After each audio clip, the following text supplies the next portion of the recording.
Hey everybody, welcome to Crunch Time. It's episode 7. I want to start off this week with a lot of big stories going on in the NFC East. First thing we're going to talk about the Giants-Pats game over the weekend. Giants lose the game 27-26 with, again, poor clock management, play calling down the end, and the catch that wasn't a catch, that is a catch, that wasn't a catch. So, Greg, how do you feel about the game? Giants played well, but didn't come out with a win. I wouldn't say it was poor clock management. I think, I mean, the whole point is to put the ball in the end zone. You know you need a touchdown there, so throwing the ball I have no problem with. Odell's got to catch that. I don't know what the rule is anymore. I know you as a Cowboys fan, you got screwed last year in the playoffs with Dez Bryant, and now here this year we're getting, we got one taken away with us because to me that looked like a catch. But I understand, it's a bang-bang situation. I understand they want to see full possession throughout the catch.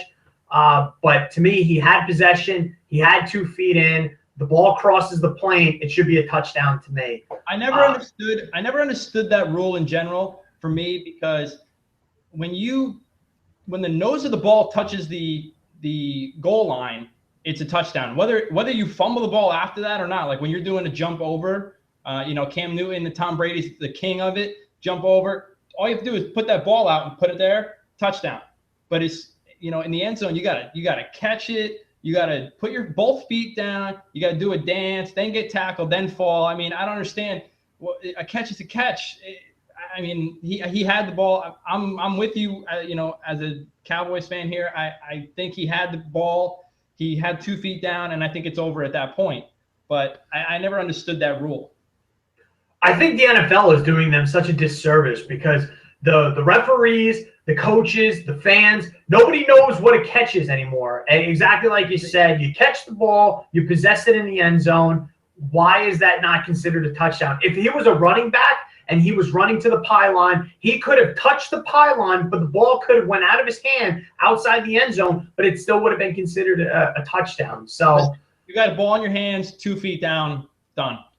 Yeah, I mean, look, we could sit here and debate it, go over and over. At the end of the day, Giants lost. It was a big disappointing loss. It was a little bit more frustrating the fact that they allowed the Patriots to convert on a 4th and 10. Landon Collins doesn't bring in that interception. And once again, if it's not Adam Vinatieri, it's Stephen Gostkowski kicking game-winning field goals for the Patriots. So, yeah. I mean, you have to say hats off to you. They're 9-0, and they gave the Giants another loss. I mean, I agree with you. That interception, that guy made an unbelievable play. Went down, looked like he got knocked out and dropped the ball. Like there was nothing that he could have done because he was so high in the air. He came back, fell on his neck, and the ball just happened to pop out. Probably because his lights were out and he couldn't get up, so he didn't know where he was. And then, I think in that goal line situation, that Tom Brady's on the other side of the field. Run the ball. Run the ball. If you run the ball, you can at least, you want to throw that pass? I'm fine with throwing that pass on 3rd down. I'm fine. Run the ball for the first 2. Get some of that timeout. All you need is a field goal to go ahead. That's all you need. And if you could run that clock out, I mean, you give Tom Brady 2 minutes, I'm sorry, it's over.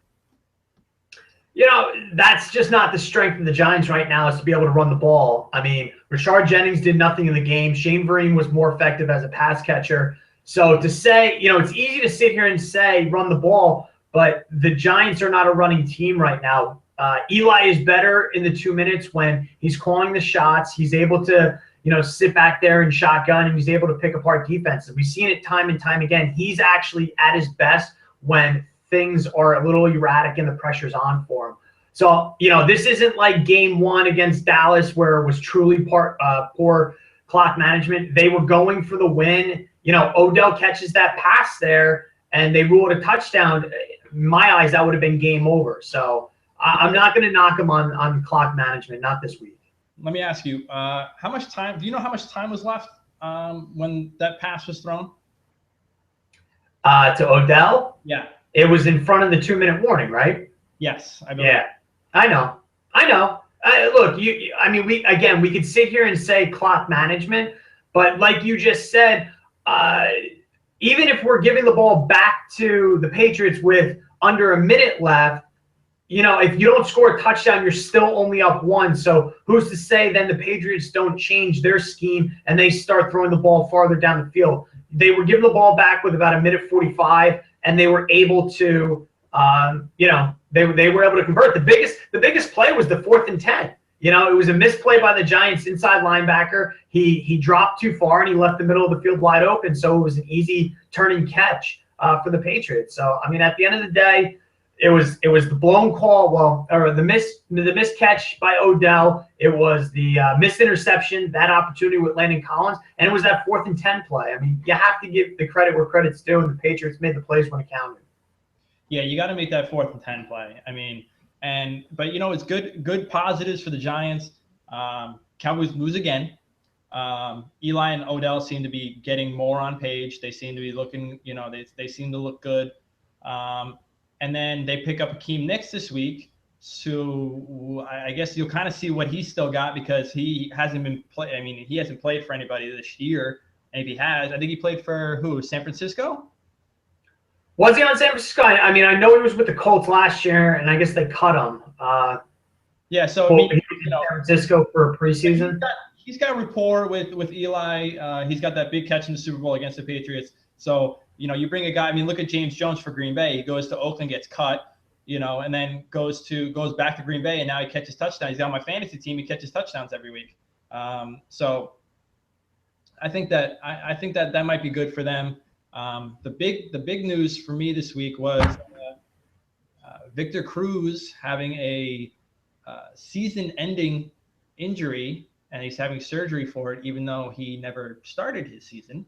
Because he's been on the injured disabled list forever, it seems like now. And my theory personally is I don't think that he'll be in a Giants uniform again. Yeah, I mean, Victor Cruz and Odell, it's, the duo that, what could have been, especially with Odell on the outside and Victor, playing that slot receiver. It really would have been a 1-2 tandem. Yep. You're absolutely right. I mean, here we go. Another season-ending injury. Last year was the patella tendon. This year it's the torn calf. Over the last 2 years, he's missed 26 games. So, I mean, once again, you see a player sign that big contract like he did the beginning of last year, and here we go. First 2 years into it, we've only seen him play for 6 games. You're absolutely right. I don't know what we're going to see if he's going to be in a Giants uniform come next season. But you know what? This reminds me of another guy that I know who's playing for, I believe, the Browns or the Eagles right now. I don't even know anymore.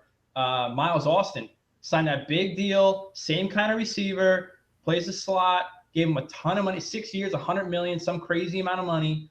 And, 2 games into it, he's hurt. Then he's cut, and those things just that, you're talking about 2 undrafted, basically almost the same story.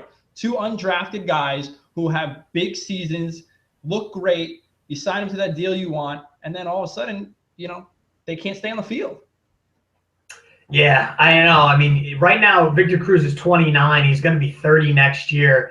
And, to have 2 leg injuries, 2 different legs, 2 different types of injuries in back-to-back seasons, that really is going to hurt him, his explosiveness, his agility, and those are 2 really his go-to things. I mean, he's not a tall guy. He's not overly fast, but he is very elusive.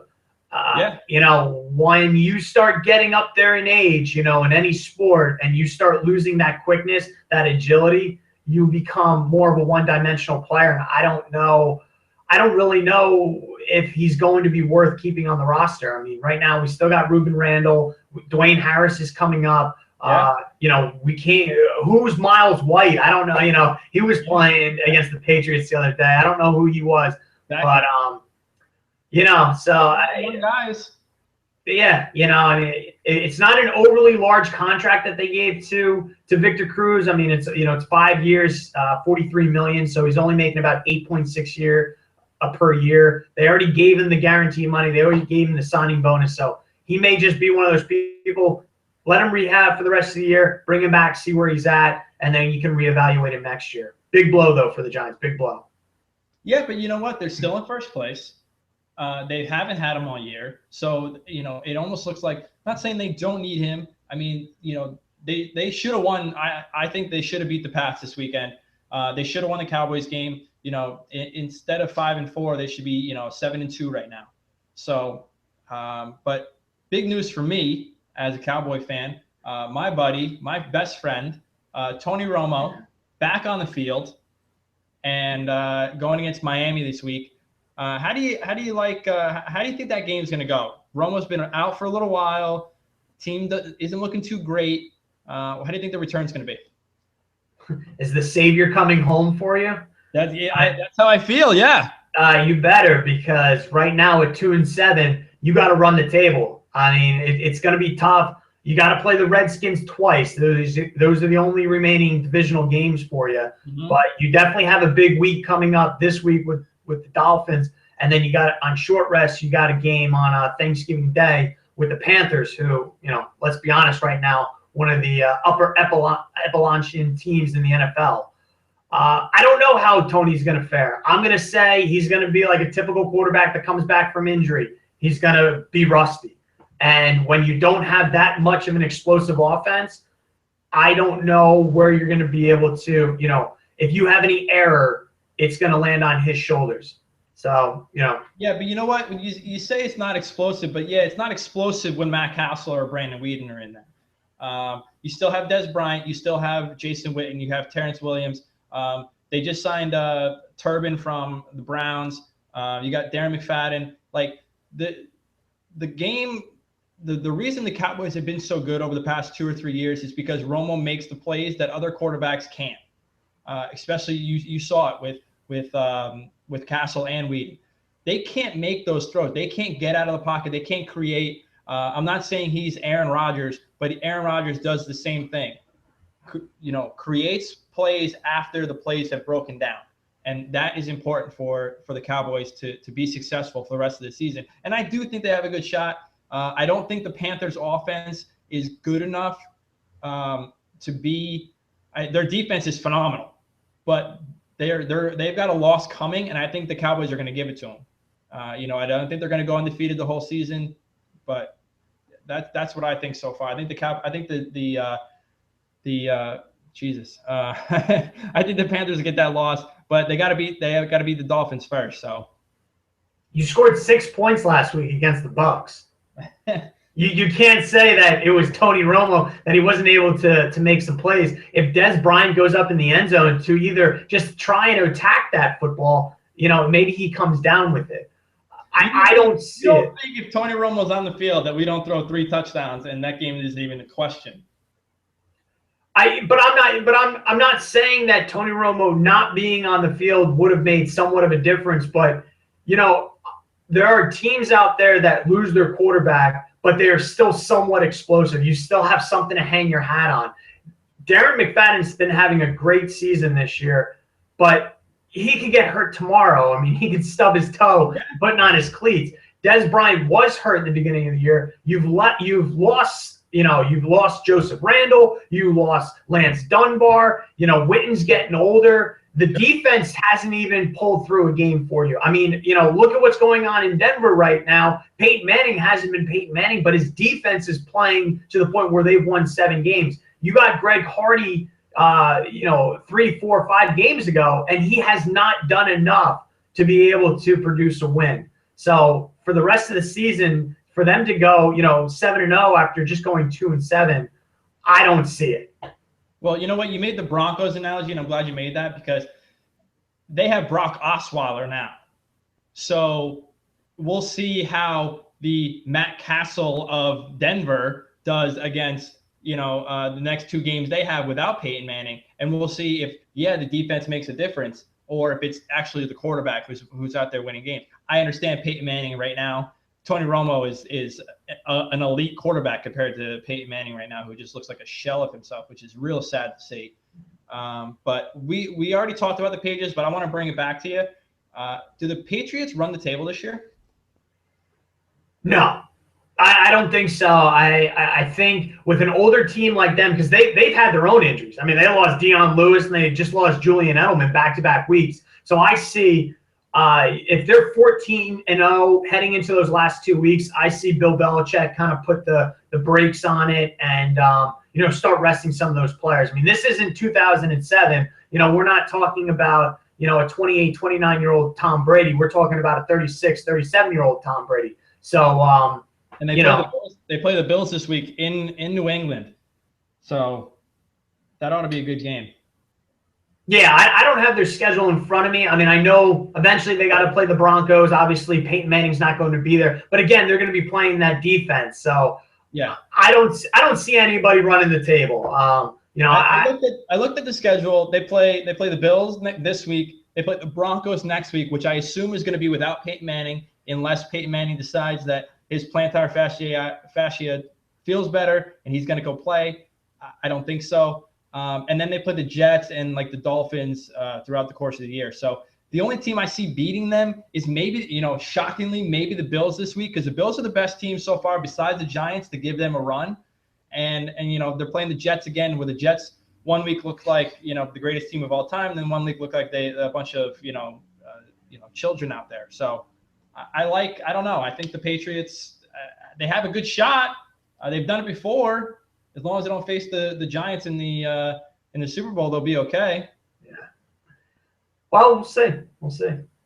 And then just to touch up on the Giants, as a Cowboy fan, obviously I need the Giants to lose as many games as possible, hopefully all of them over the course of the season here.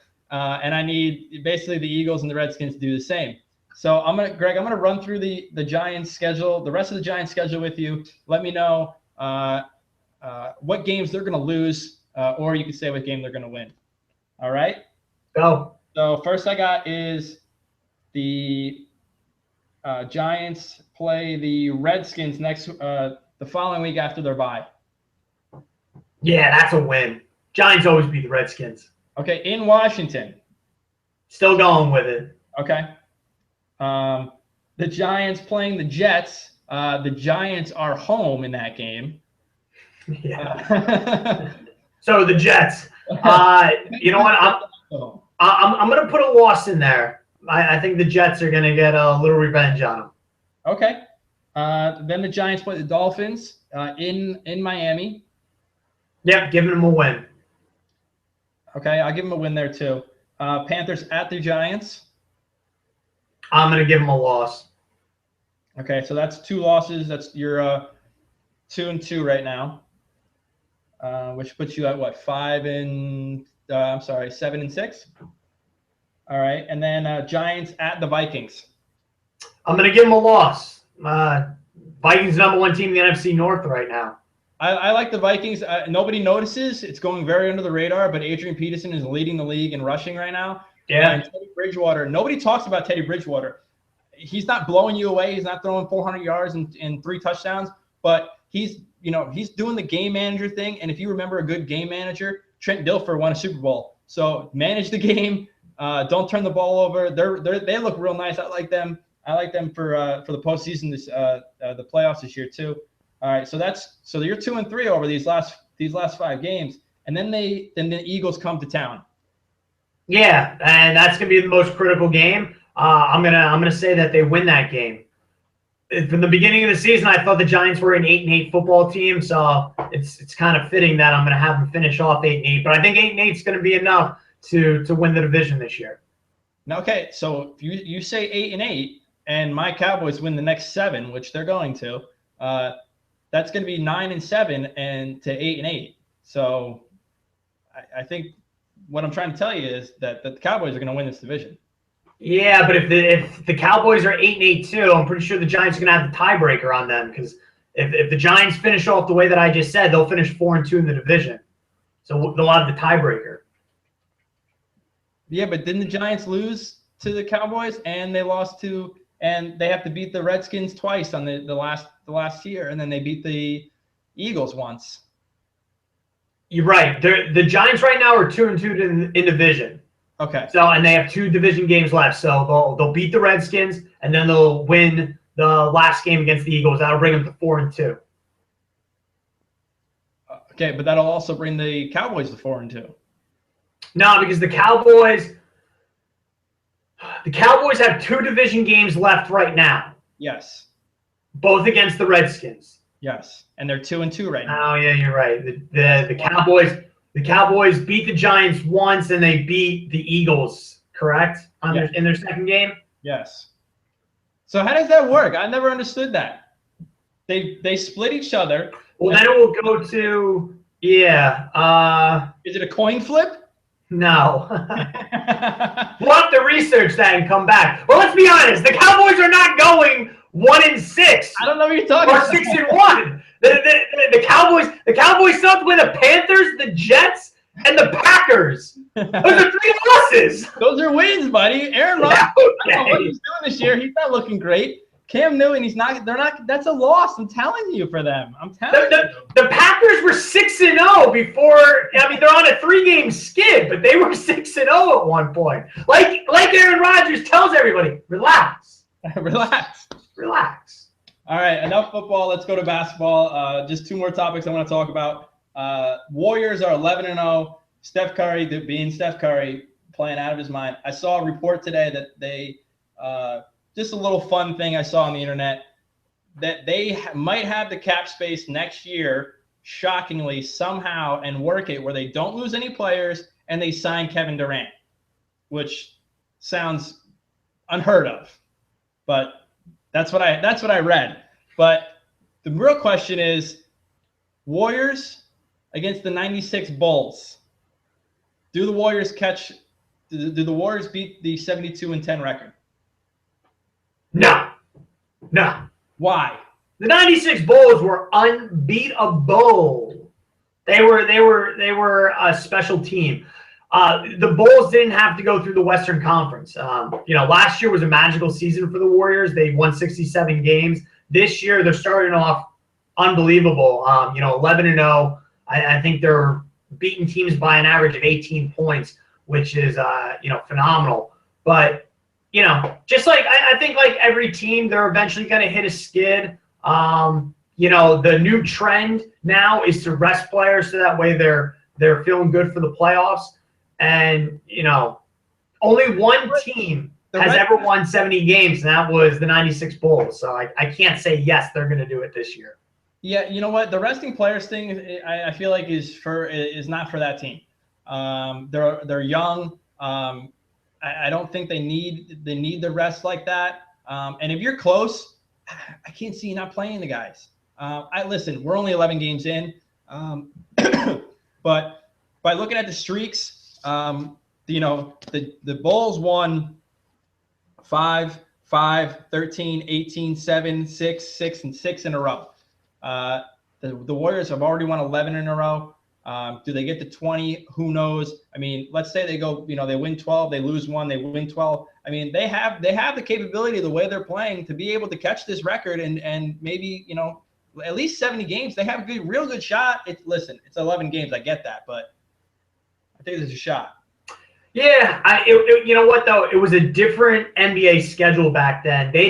The Bulls didn't have to play back-to-back nights like they do now in the NBA. So I understand it's a young team, but is it possible that the Warriors, kind of get into a funk? It's possible, especially in that Western Conference. When you got to play the Houstons, the Clippers, the Spurs, Oklahoma City, day in, day out. It's not like, the old days. The East was the East even back then. I mean, the Bulls were going through, the Knicks and the Pacers, but then they were still playing the Bullets and the Raptors, So, yeah. Just kind of like LeBron has. I mean, the way the Heat did it a couple years ago when they won 27, 28 straight games, they didn't even finish with 70 wins. And you had the longest winning streak of all time. So I'm going to say no at this point. I think the 96 thing was a once in a lifetime, but I don't see it happening. Yeah, and you know what? The way the game's played today, there's a lot of give and take. I mean, I feel like back in the day there were just dominant teams, and that's the way it was. There was dominant teams, and then there was just teams you beat up on. Where there's teams in the league now who look terrible, like the Sixers, and they'll all of a sudden they'll come up with wins because they do have great players. They have all those big guys, and they'll be able to beat somebody like the Warriors or like, you know, the Cavs or whoever. So the NBA is different, a little different these days. But listen, I love to see it. Steph Curry is one of my favorite players in the league. It's an exciting time for basketball. It's been, basketball hasn't been too exciting over the past, there was a little lull there for a couple of years, but the past 5 years or so has just been so much fun to watch. Agreed. So, and then the last thing I want to talk about is the New York Knicks first round draft pick, Porzingis, wherever his name is, Kristaps Porzingis. I don't even know how to pronounce his name, but Porzingis last night finally breaking out, going 29 points, 11 rebounds. Is this guy the real deal? Is this guy the future? Because Carmelo's getting old. Are they going to build the team around this guy, or is this just going to be a piece? Well, I mean, it's hard to say. You know, he's a rookie. I mean, he had a great game hitting 29 and 11. I mean, right now he's averaging. Look at your crystal ball here. What do you got? I don't see him being a. I see him being a piece. That's I wasn't as excited on draft night when they took him. If they had taken some of the other players, I like what he has to show. He's a lot tougher as a young European player than I would have thought. You've seen in the past some of these guys, come from overseas and they just don't know how to body like the NBA players do. He's got a tall frame, but it's slender. Hopefully he can put some meat on it. But right now, I mean, he's a great piece to Carmelo. He's another option, and it's great having him down low. To have another 7-footer in the lineup. Sure. I don't know. I like his game. It reminds me a little bit of Dirk. He's got that outside shot. He's got the ball handling. And what I really love about the guy, and he said it on when he got drafted, he loves the game. A lot of the European guys, they play. They don't really. It's not really a love for them. It's not something that they really. It's just a way to earn a living. But he seems to love the game. He loves to. He wants to learn. He's getting taught by guys. He really wants to be. He doesn't, and especially getting booed by on draft night, that would just motivate somebody, and it seems to be motivating him to be a great player.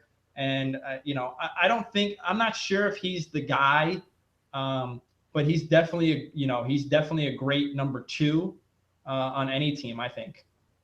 Yeah, definitely. Knicks still need a point guard though. Yeah, well, they've needed a point guard for a couple of years now. So I don't know. I like the Knicks this year. They're not going to win 10 games like they did last year. They're going to do more than that, hopefully. Yeah, keep Carmelo healthy, and like I said, I mean, you got another piece of the puzzle. All he has to do is continue to grow. That's the only thing that you can ask from him. Sure. It's too early right now. It's too new of an NBA season to say whether or not he's the real deal or not. Because I am such a Carmelo hater, by the way. Are you? Why? I don't know. I just can't stand the guy. I don't. He takes too many jump shots. You know what it is? He reminds me a little bit of Robinson Cano. Great talent, but I just feel like he doesn't care. Like he just goes out there and I've never seen him with that fire. Like when you see LeBron, the guy's got like the fire. They play those motivational videos before the games, and like you can see LeBron like fighting for rebounds and doing crazy stuff, and you just see like Carmelo's taking another 3. Oh, hey, look, he's taking another shot. Like I've never seen him. He's not diving on the ground for ball. He's not that kind of player, and that's what I want my star player to be. I want him to take a loss as hard as one of the fans would, and he just doesn't seem like that guy for me. You're right. I mean, I don't have anything against Carmelo's game. Maybe he does take too many shots. Maybe some things are, you could take more of a high percentage shot. You know what? Kobe did the same thing too. So. Yeah, you're right. I don't feel that Carmelo's been a good fit for the Knicks. They've had that one great season where they won 54 games, but I think they had a lot of veteran players that kind of kept things in check. That was the Jeremy Lin season, so. That was the Jeremy Lin season? Yeah. Where's Jeremy Lin now? He's playing with Charlotte? He's in Charlotte. Yeah, he's in Charlotte. He's making his way throughout the league. He had one documentary made on him on a 10-game run in New York, and yeah, but you know what? Shipped him out. Carmelo's out during that time. They win 10 games. They win 54 games that season. I mean, yeah, the Jeremy Lin thing was a lot bigger than, you know, you could look at it. I mean, not saying that the Knicks aren't going to win those 10 games without him, but no, you're right. It was a smart move by him. He was able to capitalize on his 15 minutes of fame. of course, it's just, you know, the guy's still in the league. He was riding the you're bench. right. You're right. You're right. So, all right, Greg, as always, great time talking to you. Let's hope there's some craziness going on this weekend. And before we go, one more thing, go Cowboys. Yeah, right.